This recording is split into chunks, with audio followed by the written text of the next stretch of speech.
اعوذ باللہ من الشیطان الرجیم بسم اللہ الرحمن الرحیم رب اشرح لی صدری ویسر لی امری واحلل عقدۃ من لسانی یفقہوا قولی ربی زدنی علما۔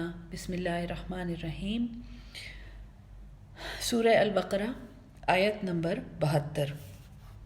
کل ہم لوگوں نے البقرہ کی سینٹرل کہانی پڑھی تھی، جو میں نے آپ کو بتایا تھا کہ یہ اس کا ایک کور ہے، یہ ایک سینٹر ہے جس میں بنی اسرائیل ایک قوم کی حیثیت سے اللہ نے ان کو استعمال کر کے ہمیں یہ سمجھایا ہے کہ اللہ تعالیٰ کے احکامات اور اس کی شریعت جب آ جاتی ہے تو انسانی نفس اور پھر من حیث القوم انسان جو ہے وہ کیسے شیطان کے بہکاوے میں آ کر تعویلیں کرتا ہے اور اللہ کی طرف سے آئے ہوئے خوبصورت اور سمپل احکامات کو اپنے لیے بڑی بڑی مصیبتوں میں بدل دیتا ہے۔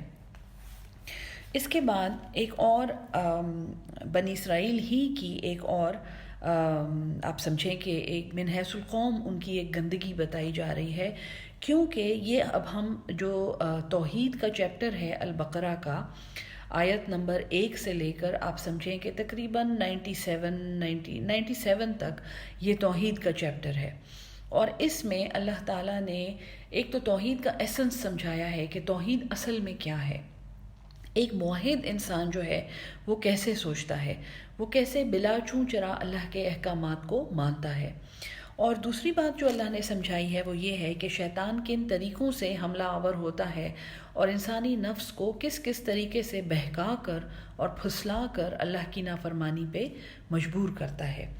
اگلا جو اس میں قصہ ہے، ایک اس میں البقرہ کا قصہ گزر گیا کہ گائے کے ساتھ انہوں نے کیا سلوک کیا تھا، اور وہ گائے انہوں نے کتنی تعویلوں کے بعد اور کتنے بہانوں کے بعد ذبح کی تھی، اور اس پورے پروسیس میں انہوں نے اپنی شریعت کو اپنے لیے کتنا مشکل کر لیا تھا۔ بسم اللہ الرحمن الرحیم۔ وَإِذْ قَتَلْتُمْ، اور جب تم نے قتل کیا، نفساً، ایک جان کو۔ تو اس کی میں آپ کو 3 انٹرپریٹیشنز بتاؤں گی، کیونکہ اور اس سے ہم بہت سیکھتے ہیں۔ یہ جو ابھی آیت آ رہی ہے، آگے جو 2 آیات آ رہی ہیں، ان میں بنی اسرائیل کی ایک مشہور کہانی بیان ہوئی ہے، اور اس کی میں آپ کو 3 انٹرپریٹیشنز بتاؤں گی، جس سے آپ کو یہ سمجھ آئے گا کہ قرآن کو ہم نے کتنے مختلف طریقوں سے انٹرپریٹ کیا ہوا ہے، اور اس میں کوئی طریقہ غلط نہیں ہے۔ ہر ایک عالم نے جس نے وہ انٹرپریٹیشن لکھی ہے، وہ تفسیر جس نے لکھی ہے، اس نے اپنی طرف سے پوری محنت کی ہے، پوری تحقیق کی ہے، اور ایک طریقے سے وہ میسج ہمیں پہنچایا ہے۔ سینٹرل میسج جو ہے اس کا وہ میں آپ کو بتا دوں گی، کیونکہ وہ قرآن میں خود ہی ایکسپلین ہوا ہوتا ہے، تو وہ ایک چوتھی انٹرپریٹیشن ہوگا جو ہم قرآن سے ہی ان 2 آیات کی کریں گے۔ وَإِذْ قَتَلْتُمْ نَفْسًا، اور جب تم نے ایک جان کو قتل کیا، فَادَّارَأْتُمْ، دور، دال واو رے، دور جو ہے یہ دائرہ بھی اس سے نکلا ہے، یعنی کہ واپس آ پڑنا یا آپس میں بیک اینڈ فورتھ لڑنا، آگے پیچھے باتیں کر کے لڑنا۔ تو تم نے جب ایک جان کو قتل کیا اور پھر آپس میں تم لڑنے لگے، فیہا، اس کے بارے میں، واللہ مخرج، اور اللہ تو نکالنے والا تھا، ما کنتم تکتمون، جو تم چھپاتے تھے، فقلنا، پس ہم نے، پس قل، ہم کہا، نا، ہم نے، پس کہا ہم نے، اضربوہ، ضرب لگاؤ اس کو، ببعضھا، اس کے کسی حصے سے، کذالک، اسی طرح، یحیی اللہ، زندہ کرتا ہے، زندہ کرے گا اللہ، الموتى، مردوں کو، ویریکم، اور دکھاتا ہے تمہیں، آیاتہ، اپنی آیات، لعلکم تعقلون، تاکہ تمہیں سمجھ آئے، تاکہ تم عقل استعمال کرو۔ اس کی سب سے پہلی انٹرپریٹیشن میں آپ کو بتا رہی ہوں ابن کثیر کی۔ تفسیر مظہری اور ابن کثیر ہماری 2 بہت پرانی تفسیریں ہیں، ایک بر صغیر پاک و ہند میں ہے اور ایک ابن کثیر جو عربی میں ہے، کہ یہ قصہ جو ہے یہ بنی اسرائیل کے ایک مشہور قتل کے بارے میں ہے، جس میں ایک اسرائیلی آدمی نے اپنے چچا کو قتل کیا تھا، کیونکہ وہ چچا کی بیٹی سے شادی کرنا چاہتا تھا، اور اس کا چچا جو تھا وہ اس کے حق میں نہیں تھا، کیونکہ یہ آدمی بہت آوارہ تھا اور بیکار تھا۔ تو اس نے ایک تو اپنے چچا کو قتل کیا، یعنی اپنے خون کا رشتہ دار، دوسرا ایک انسان کا قتل جو ہے پوری انسانیت کا قتل ہے، یہ تورات کی آیت ہے، تو اس کا بھی اس نے یعنی اس کو پامال کیا، اس حرمت کو، اس کے بعد اس نے وہ باڈی اٹھا کے وہ مقتول جو ہے وہ اپنے دشمن کی ایک گلی میں پھینک دیا. تو ایک لحاظ سے اس نے اپنے چچا کو قتل کر دیا کیونکہ چچا اس کو ناپسند کرتا تھا. اس کو امید تھی کہ جب یہ آدمی مر جائے گا وہ لڑکی یتیم ہو جائے گی تو اس لڑکی سے اس کی شادی ہو جائے گی تو اس کا مطلب پورا ہو جائے گا. اور تیسرا جو اس نے وار کیا وہ یہ تھا کہ اپنے ایک دشمن کی گلی میں اس باڈی کو پھینک آیا تو قتل کا الزام جو تھا وہ اس دشمن پر آئے گا. اب اس آدمی نے ایک ملٹی پرونگڈ، ایک ملٹیپل مختلف اینگل سے چلنے والی ایک چال چلی. ہوا یہ کہ جب وہ باڈی ڈسکور ہوئی، وہ مردہ جب دیکھا گیا مقتول، تو اس آدمی کے اوپر الزام تو آ گیا کہ تمہیں تو ویسے بھی ان سے دشمنی تھی تو تم نے ہی ان کو قتل کیا ہے، اور لوگوں نے اس کے اوپر گواہی بھی دے دی. اب وہ جو شخص تھا جس کو قاتل کا الزام دیا گیا تھا، اس نے بہت دعا کی اور زاری کی، اور اس وقت پھر یہ وحی ہوئی جو اس وقت پیغمبر تھے، جو بھی وہاں پہ پیغمبر تھے، ہمیں ان کا نام نہیں پتہ، لیکن ان کو یہ وحی ہوئی ہے کہ فَقُلْ نَضْرِبُوهُ بِبَعْضِهَا، بس ہم نے کہا کہ اسے مارو، اس کا کوئی حصہ. كَذَلِكَ يُحْيِي اللَّهُ الْمَوْتَى، اسی طرح اللہ مردوں کو زندہ کرتا ہے. وَيُرِيكُمْ آيَاتِهِ، اور تمہیں اپنی آیات دکھاتا ہے. تو اس پیغمبر کو یہ وحی ہوئی کہ اس مردے کا کوئی حصہ اس کے جسم پر لگاؤ، یعنی اس کا ہاتھ میں بھی اس کے ٹانگ پر لگاؤ، یا اس کا کوئی حصہ جو ہے اس کی باڈی سے ٹچ کرو تو پھر ایک معجزہ ہوگا. اور جب اس نے ایسا کیا تو مردے نے اٹھ کر اپنے قاتل کا نام بتایا اور پھر وہ مر گیا. یہ ابن کثیر میں بھی ریکارڈڈ ہے اور تفسیر مظہری میں بھی یہ واقعہ ریکارڈڈ ہے. یہ واقعہ آیا ہے اصل میں اسرائیلی روایات سے. قرآن میں اس کی انٹرپریٹیشن میں اور تفسیر میں بہت زیادہ مکسنگ جو ہے وہ اسرائیلی روایات سے ہوئی ہے.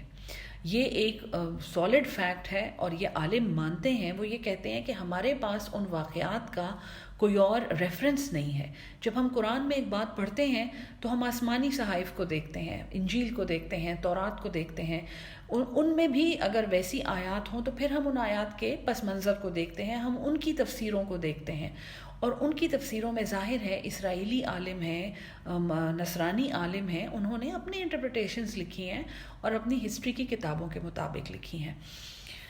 اس کی تفسیر میں ایک بڑی انٹرسٹنگ بات جو ہے وہ یہ ہے کہ فَقُلْ نَضْرِبُوهُ بِبَعْضِهَا، جہاں پہ یہ آیا ہے وہاں پہ اسرائیلی عالموں نے یہ کہا ہے کہ حکم یہ ہوا اس پیغمبر کو کہ اس مردے کو، وہ جو گائے تم لوگوں نے ذبح کی تھی نا، وہ جو صفرا پیلے گولڈن رنگ کی گائے جو تھی، وہ VIP البقرہ جو تھی، اس کا گوشت لے کر اس کا ایک حصہ اس کی باڈی پر مارو تو یہ اٹھ کے اپنے قاتل کا نام بتائے گا.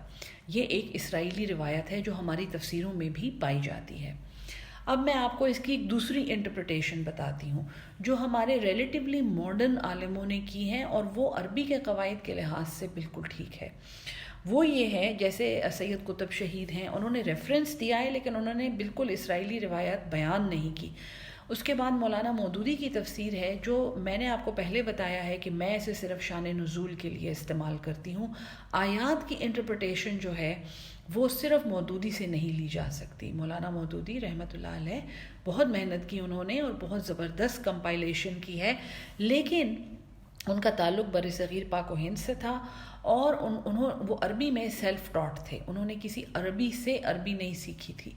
ایک مسئلہ یہ ہے کہ جب آپ قرآن سے یا کسی عربی سے عربی نہیں سیکھتے اور تو آپ کی عربی جو ہے اس میں ایک لمیٹیشن آ جاتی ہے، اس میں گرامیٹیکل مسٹیکس ہو سکتی ہیں. جیسے میں پڑھا رہی ہوں، مجھے بالکل گرامر نہیں آتی، مجھے بہت زیادہ پڑھنا پڑتا ہے ایک گرامیٹیکل کانٹیکسٹ کو سمجھنے کے لیے.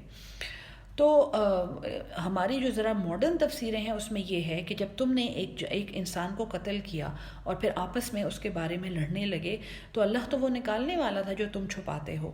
تو ہم نے یہ کہا کہ اس کا کوئی حصہ اس کے جسم پر مارو، گائے کا کوئی حصہ نہیں، اس کے جسم کا کوئی حصہ اس کے جسم پر مارو.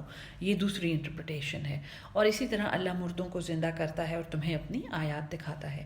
اب تیسری انٹرپریٹیشن اس کی آپ دیکھیں جو سائنس کے مطابق ہے، وہ ایک ماڈرن انٹرپریٹیشن ہے جو وربل جگہوں پہ بولی گئی ہے، کسی کتاب میں نہیں لکھی گئی، کہ جب تم نے ایک جان کو قتل کیا، کوئی بھی جان کو تم نے قتل کیا اور پھر تم آپس میں لڑنے لگے اس کے بارے میں. جب قتل ہوتا ہے تو ایک ہنگامہ اٹھتا ہے، ایک ٹریجک موت ہوتی ہے، لوگ لڑتے ہیں، تو تم آپس میں لڑنے لگے.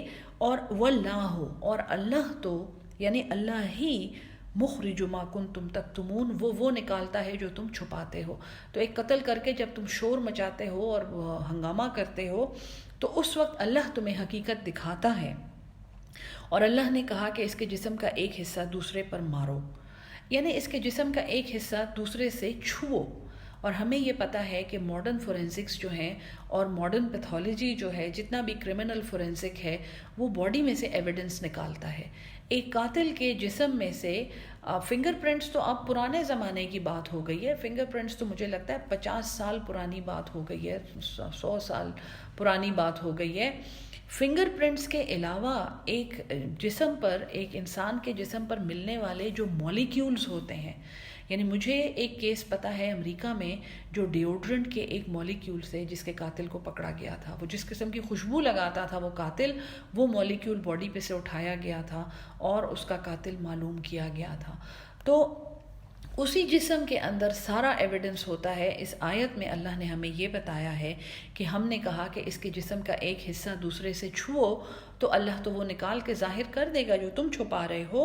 اور اسی طرح اللہ زندہ کرتا ہے مردوں کو اور تمہیں اپنی نشانیاں دکھاتا ہے۔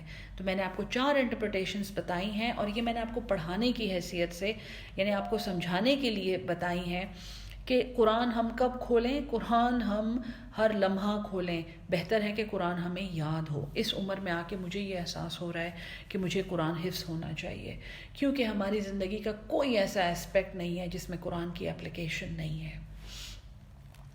تو اللہ نے تمہیں اپنی آیات دکھائیں، اور اب میں نے آپ کو کہا تھا نا کہ یہ 3 انٹرپریٹیشنز بتا کے چوتھی میں آپ کو قرآن سے بتاؤں گی کہ تم نے ایک آدمی کو قتل کیا، پھر آپس میں لڑنے لگے، اور اللہ تو وہ نکالنے والا ہے جو تم چھپاتے ہو۔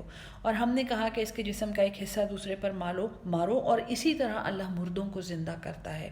اس کا مطلب یہ ہے کہ جو کہانی بیان ہوئی ہے اس میں کوئی عبرت ہے۔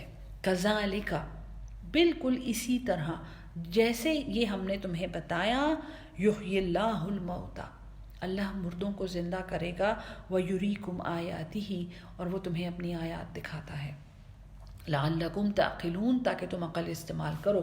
چوتھی انٹرپریٹیشن جو ہے اس کی اصول کے مطابق، اصول القرآن جو ہم نے شروع میں پڑھے تھے کہ کوئی بھی آیت جو ہے اکیلی نہیں انٹرپریٹ کرنی ہے، اس کے پہلے جو آئی ہیں اور اس کے بعد جو آئی ہیں اس کے مطابق انٹرپریٹ کرنی ہے۔ تو یہ جو کہانی میں نے آپ کے سامنے پڑھی اسرائیلی کے قتل کی، اس سے پہلے کون سی کہانی گزری ہے؟ البقرہ کی گزری ہے نا، قربانی والی گزری ہے کہ گائے کو قربان کرو، اور تعویلیں کر کے ایک بقرہ کو انہوں نے البقرہ بنا دیا تھا، اور اس کے بعد یہ قتل کی کہانی گزری ہے۔ اب اس کے بعد جو آیات آ رہی ہیں، یہ کانٹیکسٹ آپ نے ذہن میں رکھنا ہے کہ البقرہ گزر گیا ہے اور قتل نفس کہتے ہیں۔ ان آیات میں جو کہانی بیان ہوئی ہے اس کو قتل نفس کہتے ہیں۔ ذرا مشکل نام میں اس کو آپ کا بتا دوں، شیخ القرآن نے ہی کہا ہے یہ کہ قتل نفس و اتہام البری، یعنی تہمت لگانا ایک معصوم پر جس کا یہ قصور نہیں ہے، بے گناہ پر تہمت لگانا۔ تو یہ 2 لعنتیں ہیں جو قوموں میں پائی جاتی ہیں، جو بے انصافی کی اور ظلم کے لیے وہ کرتے ہیں، اور ان حرکتوں کے کرنے میں یہ توحید کا انکار کر رہے ہوتے ہیں، اصل میں اللہ کی اتھارٹی کو نہیں مان رہے ہوتے ہیں۔ بعد کی آیات جو ہیں، آیت نمبر 73، ثم قست قلوبکم، پھر تمہارے دل سخت ہو گئے، یعنی اتنی بڑی بڑی نشانیاں تم نے دیکھیں، تم نے دیکھا کہ ایک مردہ زندہ ہو گیا اور اس نے اپنے قاتل کا نام بتایا، اور اللہ نے کہا کہ ایسے ہی ہم مردوں کو زندہ کریں گے اور وہ سارے راز بتا دیں گے اور تمہیں ہم اپنی نشانیاں دکھائیں گے۔ ثم قست قلوبکم، پھر تمہارے دل سخت ہو گئے، من بعد ذالک، اس کے بعد بھی، یعنی تم بار بار اللہ کی نشانیاں دیکھتے ہو، بار بار تم اللہ کی حکمتیں تمہیں نظر آتی ہیں، پھر بھی تمہارے دل پتھر کے ہیں۔ فہیا، جیسے کہ یعنی یہ دل، کل مانند ہیں، کا یعنی جو 2 چیزوں کو جب ہم سملر کر رہے ہوتے ہیں تو ہم کا استعمال کرتے ہیں۔ فہیا کل حجارہ، جیسے کہ یہ پتھر ہیں، او یا اشد قسوہ، یا یہ پتھر سے بھی زیادہ سخت ہیں۔ تو اللہ تو ہمیں بتا چکا ہے نا کہ پتھروں میں سے اللہ نے کیا کیا تھا۔ ایک اللہ نے بتایا ہے کہ پتھر جہنم میں بھڑکیں گے، ہیں جی، وقودها الناس والحجارہ، جس کا ایندھن، اس جہنم کا ایندھن انسان ہے اور پتھر ہیں، ایک یہ بتایا ہے۔ اور دوسرا کہاں پہ اللہ نے بتایا تھا کہ وَضْرِبْ بِعَصَاكَ الْحَجَرَ، کہ اس پتھر پر اپنا عصا مار، اے موسیٰ اس پتھر پر اپنی لاٹھی کو مار۔ تو 2 جگہوں پہ پتھر کا ذکر قرآن میں آیا ہے۔ میں نے آپ کو کہا تھا نا کہ ہم ربط سمجھیں گے قرآن کا، تبھی ہمیں قرآن پورا سمجھ آئے گا۔ تو اس سے پہلے جو یہاں پہ پتھر کا ذکر آیا ہے اور انسان کے دل کو پتھر سے تشبیہ دی گئی ہے، تو اس سے پہلے ہم لوگ 2 دفعہ پتھر کا ذکر البقرہ میں ہی پڑھ چکے ہیں۔ ایک یہ کہ جو دل ہیں جو جہنم کی آگ ہے وہ پتھروں کو بھڑکائے گی اور جلائے گی، اور دوسرا یہ کہ پتھر میں سے چشمے نکلنے لگے۔ اللہ یہاں پہ یہ کہہ رہا ہے کہ تمہارے دل جو ہیں یہ سب کچھ دیکھنے کے بعد بھی سخت ہو گئے جیسے پتھر ہیں، او اشد قسوہ، یا وہ پتھر سے بھی زیادہ سخت ہیں۔ جس دل میں توحید نہیں ہوتی ہے، جس دل میں اللہ کا خوف، اللہ کا ڈر اور تقوی نہیں ہوتا ہے، اس کو پتھر سے تشبیہ دی جا رہی ہے، اور پھر اللہ کہتا ہے کہ نہیں نہیں نہیں، یہ پتھر سے بھی زیادہ سخت ہوتے ہیں۔ کیوں؟ وَإِنَّ مِنَ الْحِجَارَةِ، اور بے شک پتھروں میں سے لَمَا يَتَفَجَّرُ، ایسے ہوتے ہیں جو پھٹ جاتے ہیں۔ فجر پو پھٹنے کو کہتے ہیں، جب روشنی اندھیرے میں سے نکلتی ہے، تو پتھروں میں سے بھی ایسے ہوتے ہیں جو پھٹ جاتے ہیں۔ منہ الانہار، ان میں سے نہریں نکلنے لگتی ہیں، نہروں کی وجہ سے وہ پھٹ جاتے ہیں۔ وَإِنَّ مِنْهَا، اور بے شک ان میں لَمَا يَشَقَّقُ، ایسے ہیں جو شق ہو جاتے ہیں، پھٹ جاتے ہیں۔ فَيَخْرُجُ مِنْهُ الْمَاءُ، فَيَخْرُجُ پس نکلتا ہے، مِنْهُ ان میں سے، الْمَاءُ پانی۔ تو بعض میں سے تو پوری پوری نہریں نکل آتی ہیں، اور ایسے بھی ہوتے ہیں جو پھٹتے ہیں اور ان میں سے پانی نکلتا ہے۔ وَإِنَّ مِنْهَا، اور بے شک ان میں، لَمَا يَهْبِطُ، ایسے بھی ہیں جو يَهْبِطُ، ہبتا، یہ لفظ ہم پڑھ چکے ہیں نا، حبتت تو ہا میں سے ہے، یہ حبت، اہبتو اتر جاؤ نیچے، اور دوسری دفعہ تھا اہبتو مصرن، اس شہر میں اتر جاؤ۔ تو ایسے پتھر ہیں حبتا جو گر پڑتے ہیں، من خشیت اللہ، اللہ کی خشیت سے۔ وَمَا اللَّهُ بِغَافِلٍ، اور اللہ غافل نہیں ہے، عَمَّا تَعْمَلُونَ، جو تم عمل کرتے ہو۔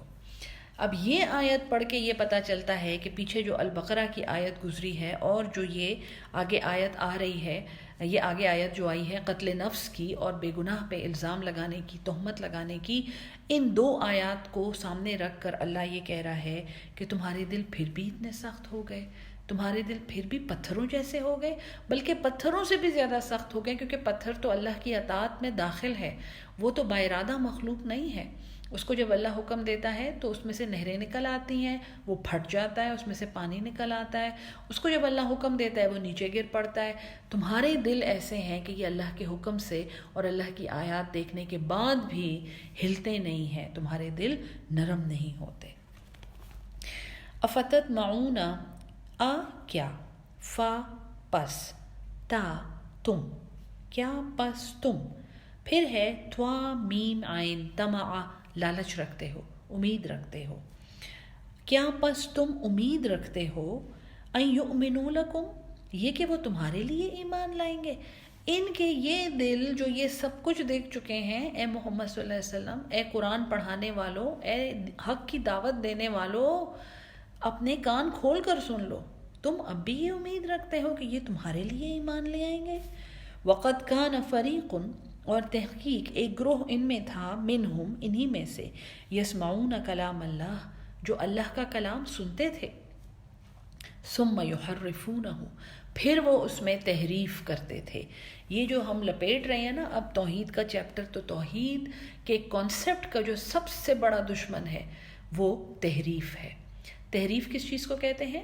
ایک چیز کو اپنی صحیح جگہ سے اٹھا کے ایک غلط جگہ پہ رکھ دینا اور اس کو ایسے بیان کرنا کہ وہ ٹھیک نظر آئے۔ اس سے پہلے ہم اللہ کے کلام کے ساتھ ہونے والی کون سی گھٹیا حرکتیں پڑھ چکے ہیں جی؟ کتمان حق ہم نے پڑھا ہے، حق کو چھپا لینا، پھر تلبیس حق ہم نے پڑھا ہے، حق کو باطل کا لباس پہنانا، اور پھر ہم نے وہی سچی گواہی کو چھپانا جو ہے کتمان حق ہے، اور ہم نے اب یہ ہم تحریف پڑھ رہے ہیں کہ اللہ کے کلام کے ساتھ، اور پھر اللہ کے کلام کو سستا بیچنا. تو جو لوگ کتمان حق کرتے ہیں، تلبیس حق کرتے ہیں اور یہ تحریف حق کرتے ہیں، یہ وہی لوگ ہیں جو اللہ کے کلام کو گھٹیا قیمت پر بیچتے ہیں اپنے مفاد کی خاطر، اپنے فائدوں کی خاطر. اللہ کے کلام کو وہ اپنے نفس کی تسکین کے لیے استعمال کرتے ہیں. حالانکہ اللہ کا کلام اس مٹی کے نفس سے اٹھا کر ہمیں اللہ کی ذات میں اور اس روح تک پہنچنے کا راستہ ہے جو ہمیں جنت تک لے کر جائے گی، اور ہم اس کے احکامات کو اپنے نفس کی تسکین کے لیے استعمال کرتے ہیں. تو اللہ یہ کہتا ہے کہ کیا اس کے بعد بھی تم یہ امید رکھتے ہو؟ یہ تسلی جگہ جگہ قرآن میں آئے گی، کیونکہ قرآن پڑھانے والے جو ہیں ماشاءاللہ آپ سب اور ہم سب جو ہیں، ہمیں یہ حکم ہے کہ آپ نے جج نہیں کرنا، آپ نے صرف پیغام پہنچانا ہے. آپ نے کسی کو یہ نہیں کہنا کہ آپ میری بات مان کیوں نہیں رہے، اور آخر یہ لوگ میری بات مانتے کیوں نہیں ہیں. آپ نے دین کا ٹھیکیدار نہیں بننا. اللہ یہ فرما رہا ہے کیا تم اب بھی یہ امید رکھتے ہو کہ یہ ایمان لے آئیں گے تمہارے لیے؟ اور ان میں سے تو ایک گروہ ایسا ہے جو اللہ کا کلام سنتے ہیں اور پھر اس میں تحریف کرتے ہیں، من بعد ما عقلوہ، بعد اس کے کہ وہ اسے سمجھ لیتے ہیں. یہ کون سے لوگ ہیں؟ جو اللہ کا کلام پڑھتے ہیں، اس کو کان لگا کے سنتے ہیں، اور اس کی عقل میں وہ آ جاتا ہے، ان کو وہ سمجھ آ جاتا ہے. یہ عالم ہے، یہ دین کے عالم ہے. اور دین کے عالموں کو سب سے بڑا چیلنج ہے اللہ کا، کیونکہ ایک قوم تب تک نہیں تباہ ہوتی جب تک اس کے عالم نہیں تباہ ہوتے، اور ایک قوم تب اٹھتی ہے جب اس کا ہر بندہ عالم بن جاتا ہے. وَهُمْ يَعْلَمُونَ، اور وہ علم رکھتے تھے. یہ میں نے آپ کو کہا نا، یہ عالموں کے بارے میں ہے. تو ہم اور آپ جو قرآن پڑھ رہے ہیں، آپ یہ نہ سمجھیں کہ آپ کی بات سن کے ایک دم سے لوگ واہ واہ اور اش کر اٹھیں گے اور ان کے دل میں دین اتر چکا ہوگا.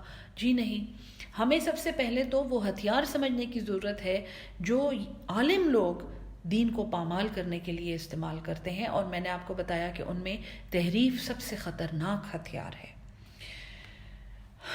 تحریف کی ایک مثال تھوڑا سا ڈائگریس کر کے میں آپ کو بتا دوں. سورہ نساء کے شروع میں بالکل 4 شادیوں کا حکم ہے، اور ہمارے مرد حضرات جو ہیں وہ بہت زیادہ اسے کوٹ کرتے ہیں کہ یہ دیکھو ہمیں تو دین نے 4 شادیوں کی اجازت دی ہے. انشاءاللہ جب وہ آیت پڑھیں گے تو وہ ہمیں دوبارہ سے ایک اور لائٹ میں سمجھ آئے گی، اور میں یہاں پہ اس میں نہیں جاتی کیونکہ وہ لمبی ڈیٹیل ہے. لیکن اگر آپ ابھی جا کے سورہ النساء کھول کے شروع کی 4-5 آیات میں وہ حکم ہے. النساء کھول کے دیکھیں آج، اس میں دیکھیں اس میں کون سی عورتوں کا ذکر ہے، کس قسم کی عورتوں کا اس میں ذکر ہے، اور پھر اسی آیت میں 4 شادیوں کا ذکر ہے. یہ سوال میں آپ کے لیے کھلا چھوڑ کے جا رہی ہوں. کسی کو نہ سمجھ آئے تو مجھے لکھ دے، لیکن میں امید رکھتی ہوں کہ وہ آیت پڑھ کے آپ سمجھ جائیں گے کہ 4 شادیوں کا حکم کن عورتوں کے ساتھ ہے، کس کے ساتھ اجازت ہے. ٹھیک ہے جی. اور ہم نے اس کو تحریف کر کے کیا بنا لیا ہے. وَإِذَا لَقُوا الَّذِينَ آمَنُوا، اور جب یہ ملتے ہیں ایمان والوں سے، قالوا یہ کہتے ہیں آمنا ہم ایمان لائے. وَإِذَا خَلَا بَعْضُهُمْ إِلَى بَعْضٍ، اور جب اکیلے ہوتے ہیں بعض ان کے بعضوں کے ساتھ. یعنی پہلے تھا وَإِذَا خَلَا إِلَى شَيَاطِينِهِمْ، جب منافقوں کا ذکر ہو رہا تھا. یہاں پہ ہے کیونکہ یہ اہل کتاب کا ذکر ہو رہا ہے. تو جب بعض اکیلے ہوتے ہیں بعضوں کے ساتھ، قالوا یہ کہتے ہیں أَتُحَدِّثُونَهُمْ کیا تو تم، حدث حدیث بات کرنا، ایک بات سنانا، نہم ان کو، کیا تم سناتے ہو ان کو وہ باتیں، بما فتح اللہ جو کھولا ہے اللہ نے، علیکم تم پر. اے اہل کتاب، اے عالم، اے دین کے ٹھیکیداروں، آپ ان کو وہ باتیں سکھا رہے ہیں جو اللہ نے صرف آپ کے لیے کھولی ہیں. یہ ان کی غلط فہمی آپ دیکھیں نا، کہ صرف ہمیں سمجھ آتی ہے، دین صرف ہمیں پتہ ہے، ہم دین کے ٹھیکیدار ہیں. لِيُحَاجُّوكُمْ بِهِ، تاکہ وہ حجت کریں تمہارے ساتھ اس کے ذریعے، وہ تم سے بحثیں کریں، وہ بھی پڑھ جائیں، اور پھر وہ تم سے پوچھیں کہ حضور قرآن میں یہ کہاں لکھا ہوا ہے. آپ مجھے حدیث کا اور قرآن کا حوالہ دے کے بات کریں. جب ان کی دلیلیں تم نہ توڑ سکو، اور جب یہ ہر تمہارے سامنے بیٹھا ہوا بے وقوف جو تمہاری ہر بات پہ سر دھن رہا ہے، کل کو یہ بھی یہ علم حاصل کر کے تمہارے سامنے کھڑا ہو کے پوچھے کہ مولانا آپ نے یہ کہاں سے پڑھا ہے، اور یہ ساری باتیں اللہ نے کب کہی ہیں. تو یہ ایک پہچان بتائی جا رہی ہے توحید کے سب سے بڑے دشمنوں کی، کہ وہ تحریفیں کرتے ہیں اللہ کے کلام کو اس کے جگہ سے بدل کے اپنے نفس کے لیے استعمال کرتے ہیں، اور دوسری کیا بات کرتے ہیں؟ دین کو چھپا کے رکھتے ہیں، اصلی دین کو چھپا کے رکھتے ہیں۔ جب کوئی اصلی دین پڑھانا شروع کرتا ہے تو یہ سارے اس کے خلاف ہو جاتے ہیں۔ یہ سارے یہ کہتے ہیں کہ کیا تم انہیں وہ باتیں پڑھا رہے ہو جن کے ذریعے یہ کل ہم سے لڑیں گے؟ ہیں جی، 12 علوم ہونے چاہیے آپ کے پاس۔ آپ کے پاس حدیث اور فقہ اور صرف اور نحوہ کا علم نہیں ہے، آپ قرآن نہیں پڑھا سکتے۔ قرآن میں کہاں لکھا ہوا ہے کہ ہمیں یہ سارے علوم چاہیے؟ کہاں یہ لکھا ہوا ہے کہ ایک عورت قرآن نہیں پڑھا سکتی؟ اور کہاں یہ لکھا ہوا ہے کہ ایک عورت حافظہ نہیں بن سکتی؟ کیونکہ مہینے میں سے 7 دن تو وہ ناپاک ہوتی ہے، اور قرآن جیسی پاک چیز اس کے دل میں نہیں اتر سکتی۔ آئی ایم ویری سوری، لیکن یہ ساری باتیں ہمارے پاس ایسے نام نہاد عالم موجود ہیں جو یہ باتیں کرتے ہیں۔ قالو، کیا تم انہیں بما فتح اللہ علیکم، جو اللہ نے تم پہ کھولا، لیحاجوکم بہ، تاکہ وہ حجت کریں تمہارے ساتھ، عند ربکم، اللہ کے سامنے، افلا تعقلون، کیا تم میں عقل نہیں ہے؟ اللہ فرماتا ہے اولا یعلمون، کیا یہی نہیں جانتے، ان اللہ یعلم، یہ کہ اللہ جانتا ہے، ما یسرون، جو یہ ظاہر کرتے ہیں، وما یعلنون، اور جو یہ چھپاتے ہیں، وما یعلنون، اور جو یہ اعلان کرتے ہیں۔ یعنی اللہ تو دلوں کے حال جانتا ہے۔ تو پہلا دشمن توحید کا تحریف کرنا، اللہ کے کلام میں تحریف کرنا، اور ان پڑھ لوگوں کو اور جاہل لوگوں کو اور خود تحقیق نہ کرنے والے لوگوں کو اس کے ذریعے بے وقوف بنانا۔ دوسرا جو توحید کا دشمن ہے، جو عالم لوگ کرتے ہیں، وہ یہ ہے کہ وہ اللہ کا جو علم ہے، اللہ کا جو کلام ہے، وہ اس کے اوپر ٹھیکیدار بن کے بیٹھ جاتے ہیں، اور اپنی مرضی سے جو حصہ پڑھانا چاہتے ہیں صرف وہ پڑھاتے ہیں۔ ایک ہی مثال میں آپ کو دوں گی، اور وہ یہ ہے کہ بڑے بڑے عالم یہ کہتے ہیں کہ عورتوں کو صرف فقہ النساء پڑھنا چاہیے، جس میں سورہ احزاب اور سورہ نساء اور سورہ نور کا سلیکٹڈ ٹیکسٹ ہے۔ اس کے علاوہ قرآن پڑھنے کی انہیں کوئی ضرورت نہیں ہے۔ اگر آپ کو میری بات پہ کوئی شک ہے، جا کے پوچھ لیں، کسی بھی فارغ التحصیل عالم سے جا کے پوچھ لیں کہ فقہ النساء کیا چیز ہے، کیا عورتوں کے لیے الگ کوئی فقہ ہے؟ اچھا جی، تو کیا یہ لوگ یہ نہیں جانتے کہ اللہ سب جانتا ہے، جو یہ چھپاتے ہیں اور جو یہ ظاہر کرتے ہیں؟ اب تیسرا دشمن توحید کا بتایا جا رہا ہے، اور اس میں ہم سب شامل ہیں۔ پہلے جو 2 تھے نا، یہ عالم لوگ تھے، اس سے ہم پھر بھی ایکسکیوز ہو سکتے ہیں۔ تیسرا جو دشمن بتایا جا رہا ہے، وَمِنْهُمْ أُمِّيُّونَ، اور ان میں امی ہیں، امی ان پڑھ، لا یعلمون الکتاب، جو کتاب کو نہیں جانتے۔ اہل کتاب میں یہود میں ہیں، نصارہ میں ہیں، اور سب سے زیادہ تو ماشاءاللہ ہماری امت میں ہیں جن کو کتاب کا کوئی علم نہیں ہے، الا امانیہ، مگر ان کے اپنے ارمان۔ انہیں کسی نے کہا کہ قرآن کھولو اور فلاں فلاں آیت 2000 دفعہ پڑھو اور تمہیں نوکری مل جائے گی، اور فلاں لفظ جو ہے اسے 1.25 بار پڑھو اور تمہارا رزق کبھی نہیں بند ہوگا، اور تم ایسے بن جاؤ گے اور تم ویسے بن جاؤ گے۔ یہ ان کی آرزویں ہیں، امانی کا مطلب ہے آرزویں، اور یہاں پہ اس کا مطلب ہے جھوٹی آرزویں۔ وَإِنْهُمْ، اور یہ لوگ نہیں ہیں یہ کرتے، الا یظنون، مگر ایک ظن، مگر ایک گمان۔ انہوں نے دین کو گمان بنا لیا ہے جی۔ اللہ تو غفور الرحیم ہے، وہ تو اللہ جو ہے وہ ہمیں تو بخشے گا ہی ضرور۔ انہوں نے اپنے جھوٹے ارمان جو ہیں، ہم تو بہشتی دروازے میں سے گزرے ہوئے ہیں، ہم تو بخشے ہوئے ہیں، ہم تو فلاں کے ہاتھ پہ بیت ہیں، انہوں نے ہماری نمازیں اور روزے معاف کر دیے ہیں۔ یہ وہ امی ہیں جو توحید کے سب سے بڑے دشمن ہیں، تحریف کرنے والے نمبر 1، اس کے بعد علم کو چھپانے والے، اور سلیکٹڈ علم اپنے نفس کی تسکین اور اپنے نفس کو سرو کرنے کے لیے پڑھانے والے، اور تیسرے وہ ہیں جو ہم جیسے امی ہیں، جو کتاب کو سمجھنے کی کوشش نہیں کرتے، کتاب کا علم نہیں حاصل کرتے۔ فویل للذین، پس تباہی ہے ان لوگوں کے لیے۔ اب ان تینوں گروپس کو اللہ تعالیٰ کہہ رہا ہے کہ تباہی ہے۔ ویل جو ہے یہ ایک لحاظ سے ایک بہت بڑی بد دعا ہے عربی میں، اور ویل کا لغوی مطلب جو ہے ویلی ہے، اس کو ویلی اسی سے نکلا ہے۔ یہ جہنم کی ایک ویلی ہے، یہ جہنم کا ایک کنواں ہے، جس کے بارے میں روایت یہ ہے کہ اس کی تہ تک پہنچنے میں جو ہے 70 سال، اور کوئی کہتا ہے 70,000 سال، یعنی کہ اٹ از لمٹ لیس، ایک بلیک ہول ہے جس کے اندر جو پڑ گیا بس وہ گیا۔ تو تباہی ہے ان لوگوں کے لیے، یکتبون الکتابہ، جو لکھ لیتے ہیں اللہ کی کتاب کو بے ایدیہم اپنے ہاتھوں سے، دین میں اپنی طرف سے باتیں بنانا، اور ثم یقولون پھر وہ کہتے ہیں ھذا من عند اللہ، یہ اللہ کی طرف سے ہے، ہیں جھوٹے فتوے دیتے ہیں، اپنی طرف سے فقہ بناتے ہیں، اپنی طرف سے لمیٹیشنز لگاتے ہیں، اپنی طرف سے لوگوں کو ڈسکریج کرتے ہیں کہ اللہ کا دین خود سے نہ سیکھیں، اور صرف ان کے مدرسے سے اور ان کی دکان سے اور ان کے جو بھی ان کا شو چل رہا ہے اس سے سیکھیں۔ لیشتروا بہ ثمنا قلیلا، کہ وہ اس کے بدلے میں ایک چھوٹی قیمت حاصل کر لیں۔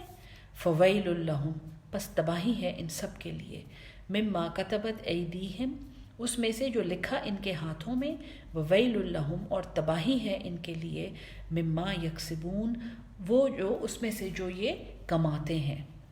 شروع میں نے آپ کو بتایا تھا دین سے کمائی حرام ہے، دین زندگی گزارنے کا طریقہ ہے، یہ کوئی سلیبس نہیں ہے، یہ کوئی کورس نہیں ہے، یہ کوئی ڈگری نہیں ہے جو ہم بیچیں۔ جو لوگ صرف دین پڑھاتے ہیں اور ان کا اپنا کوئی پروفیشن نہیں ہوتا، میری بات یاد رکھیں، ان سے دین نہ سیکھیں۔ جو اپنی الگ الگ دکانیں کھول کے بیٹھے ہوئے ہیں، اپنے الگ الگ مدرسے کھول کے بیٹھے ہوئے ہیں اور دین بیچ رہے ہیں فیسیں لے کر اور ڈگریاں دے کر، ان سے دین نہ سیکھیں پلیز، مہربانی کریں ان سے دین نہ سیکھیں۔ یہ اگر ایک بات آپ نے مجھ سے سیکھنی ہے، میں بڑی جاہل بندی ہوں، قرآن پڑھاتی ہوں کیونکہ مجھے محبت ہے قرآن سے، آپ سب کو بھی محبت ہے اس لیے آپ سن رہے ہیں۔ ایک بات اگر آپ نے سیکھنی ہے نا اور آگے اپنے بچوں کو سکھانی ہے، وہ یہ ہے کہ 1,24,000 پیغمبر جو تھے نا، یہ پروفیشنل لوگ تھے، ان کے اپنے پروفیشنز تھے، یہ کھیتی باڑی کرتے تھے، یہ کارپینٹر تھے، یہ گائے بکری چراتے تھے، یہ دودھ بیچتے تھے، یہ کاروبار کرتے تھے، یہ کسی کے مینیجر تھے، کسی کے سیکٹری تھے، یہ جو تھے نا یہ دین نہیں بیچتے تھے، دین کے بدلے میں کبھی اجرت نہیں لیتے تھے۔ ٹھیک ہے جی، تو دین اس نے نہیں سیکھنا جس کا اور کوئی کام نہ ہو۔ وقالو، اور یہ سب لعنتیں جب پیدا ہو جاتی ہیں نا، جب تحریف ہو جاتی ہے، جب دین کو سلیکٹیو کورس میں بیچا جانے لگتا ہے، اور جب ہمارے جھوٹے ارمان اور دین کے بیچ میں ہمیں کنفیوژن ہو جاتی ہے کہ اصل دین کیا ہے، اور اللہ تو غفور الرحیم ہے، بڑے دھوکے میں ہم مبتلا ہو جاتے ہیں، اور مزاروں پہ اور دھمالوں پہ جا کے اور عرسوں پہ جا کے ہم جھومتے ہیں اور ناچتے ہیں اور خوش ہوتے ہیں اور کہتے ہیں کہ ہماری جو روح ہے یہ اب اس کا وصال کا ٹائم آ گیا ہے اور ہم اللہ کے ساتھ جا کے مل گئے ہیں، لا نعوذ باللہ۔ ان سب کا جو حاصل ہے، ان سب گندگیوں کا حاصل جو توحید پہ ایک کاری ضرب ہے، وہ کیا ہے؟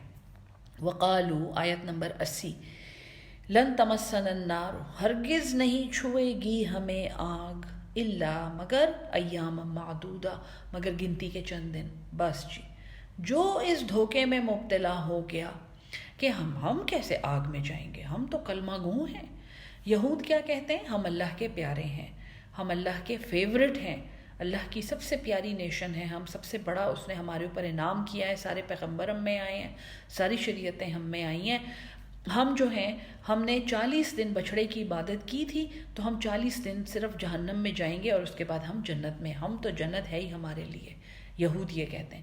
کرسچن کیا کہتے ہیں؟ ہم اللہ کے پیارے ہیں، ہم اللہ کے بیٹے ہیں، اللہ کے چلڈرن آف گاڈ، اور ہمارا جیسس جو تھا وہ سن آف گاڈ تھا، نعوذ باللہ، اور اللہ نے اپنے بیٹے کو سولی پہ چڑھا دیا تاکہ وہ ہمارے سارے گناہ بخش دے، اور ہم تو کبھی جہنم میں جائیں گے ہی نہیں۔ 2 3 ہندو کیا کہتے ہیں؟ انہوں نے یہود سے ہی لیا ہے ویسے، لیکن وہ یہ کہتے ہیں کہ جب ہم مر جائیں گے تو ہمارے چھوٹے چھوٹے گناہ جو ہیں وہ ہم 40 دن تک نرگ میں رہیں گے۔ نرگ وہ جہنم کو کہتے ہیں، یا نرگ ایک ایسی جگہ ہے جہاں پہ ان کو صاف کیا جائے گا، اور پھر جو ہے اگر ہم نے وہ خالص گھی استعمال کیا ہوگا اور وہ منتر صحیح طرح پڑھے گئے ہوں گے اور وہ ساری اچھی اچھی باتیں ہوں گی، تو پھر ہم سورگ باشی ہو جائیں گے، ہم جنت میں چلے جائیں گے۔ ہیں جی، 3 قوموں کے کانسیپٹس میں نے آپ کو بتا دیے۔ ان میں سب سے جاہل قوم کون سی ہے؟ سب سے جاہل قوم ہم خود ہیں۔ ہم کیا کرتے ہیں؟ ہم نے جو سب سے بڑا ملغوبہ جو ہم نے بنایا ہے، ہم یہ کہتے ہیں ہم کلمہ گو ہیں، ہم نے لا الہ الا اللہ محمد الرسول اللہ بولا ہوا ہے، ہم نے صرف جنت میں جانا ہے، ہمارے سوا کسی نے نہیں جانا، کوئی کچھ بھی کر لے وہ جنت میں نہیں جا سکتا۔ اب یہ لا الہ الا اللہ یہ توحید کا کلمہ ہے، یاد رکھیں۔ توحید کا کتنا حق آپ نے ادا کیا یہ پوچھا جائے گا، یہ آخرت جو ہے نا، یہ سارا آخرت اس کے اوپر ڈیزائن ہوئی ہوئی ہے. کس کو اللہ سمجھتے تھے، اور جس کو اللہ سمجھتے تھے اس کے پیچھے چلے جاؤ. وہ جو ایک اللہ ہے، وہ جو توحید والا اللہ ہے جس نے قرآن دیا ہے، وہ تو جنت میں ہے.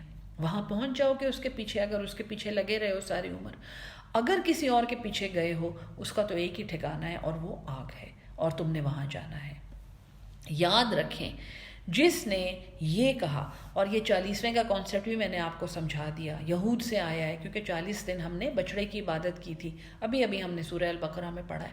تو 40واں منانا جو ہے نا، یہ یہود کرتے ہیں، کیونکہ ان کے خیال میں اس دن وہ جنت میں چلے جائیں گے، وہ 40 دن کا گناہ معاف ہو جائے گا. ہندو جو ہیں وہ سورگ باشی ہو جاتے ہیں 40 دن کے بعد. ہم کیا کرتے ہیں، واللہ عالم، ہم کیا کر رہے ہیں. یہ قرآن ہمارے ہاتھ میں ہے، سارا علم ہمارے ہاتھ میں ہے، اور ہم 40ویں مناتے ہیں، اور ہمیں شرم بھی نہیں آتی. تو یہ کہتے ہیں کہ ہرگز ہمیں آگ نہیں چھوئے گی مگر گنتی کے چند دن. قل، کہہ دیجئے، اتخذتم، کیا تم نے لے لیا ہے، عند اللہ عہدن، اللہ کے پاس سے کوئی وعدہ، فلن یخلف اللہ، پس ہرگز خلاف نہیں کرے گا اللہ عہدہ، اپنے وعدے کے خلاف. کہاں سے تم نے یہ وعدہ لیا ہے؟ ام تقولون، یا تم کہتے ہو، علی اللہ، اللہ پر، ما لا تعلمون، جو تم نہیں جانتے، جو تمہارے علم میں نہیں ہے. علم ہو، اگر کتاب پڑھی ہوتی تو علم ہوتا نا. نہیں، ہم تو 40ویں منا رہے ہیں، اور 1.25 کے ختم کر رہے ہیں، اور ہم تو عرسوں پہ جا رہے ہیں، اور دھمالیں ڈال رہے ہیں، اور کہہ رہے ہیں کہ اللہ تو غفور الرحیم ہے، اور ہم کلمہ گو ہیں، ہم کیسے جہنم میں جائیں گے. تو وہ غلط فہمی اللہ نے اچھی طرح رفع کر دی ہے، میرے خیال میں کافی چانٹے مار مار کے یہاں پہ. بلا، کیوں نہیں، من کسب سیئۃ، جس نے کوئی برائی کی، وَأَحَاطَتْ بِهِ، اور گھیر لیا اس کو، خطیئتہ، اس کی خطاؤں نے. کیسے گھیرتی ہیں انسان کی خطائیں؟ وہ توبہ نہیں کرتا، وہ اپنی خطاؤں میں پھنس جاتا ہے. فَأُولَٰئِکَ، پس یہی وہ لوگ ہیں، اصحاب النار، جو آگ کے ساتھی ہیں، ہم فیہا خالدون، ہمیشہ اس میں رہیں گے. یہ پہلا حصہ ہے، اور اس کے بعد انشاءاللہ توحید کا چیپٹر ختم ہو کے رسالت کا چیپٹر شروع ہوگا. تو آج کے دوسرے سبق میں انشاءاللہ رسالت کا چیپٹر انٹروڈیوس کرایا جائے گا.